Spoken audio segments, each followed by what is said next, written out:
नमस्कार. मनाच्या श्लोकाचा 46वा श्लोक. श्लोक 46. मनाजे घडी राघवा वीण गेली, जनी आपुली ते तुवा हानी केली. रघुनायका वीण तो क्षीण आहे, जगी दक्ष तो लक्ष लावून पाहे. स्वजागरूकता आणि तीही क्षणोक्षणी ही मानसिक तत्परता निर्माण करण्यासाठी समर्थ आपल्याला ही जाणीव करून देत आहेत की आपला जो क्षण किंवा जे क्षण राघवाशिवाय व्यतीत झालेले आहेत, तेवढा काळ आपण आपल्या आयुष्याची हानी केलेली आहे, हे आपण लक्षात घ्यायला हवे.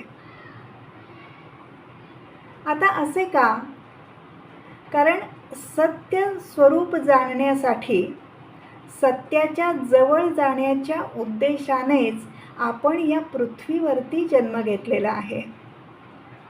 आपली कर्मगती कमी करण्याच्या उद्देशाने आपण या पृथ्वीवरती जन्माला आलो आहोत.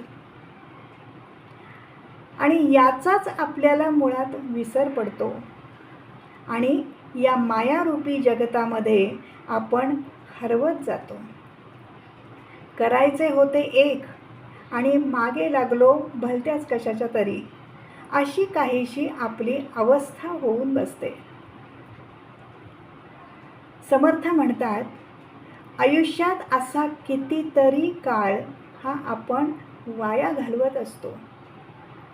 उत्तरार्धात अगदी शेवटी याची जाणीव होऊ लागते, पण वेळ कोणासाठी थांबत नाही. ती हातून केव्हाच निसटून गेलेली असते. म्हणून वेळ सगळ्यात किमती आहे. त्याची हर घडी आपल्याला जाणीव असायला हवी. या जाणीवेतूनच आपण आपली होणारी हानी ही कमी करू शकतो.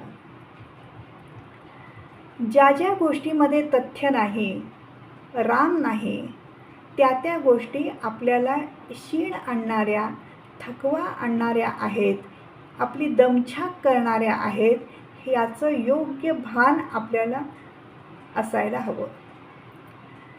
ज्या व्यक्ती याबाबत जागरूक असतात, दक्ष असतात, त्या व्यक्ती स्वउन्नती साधण्याकडे चाणाक्षपणे लक्ष ठेवून असतात.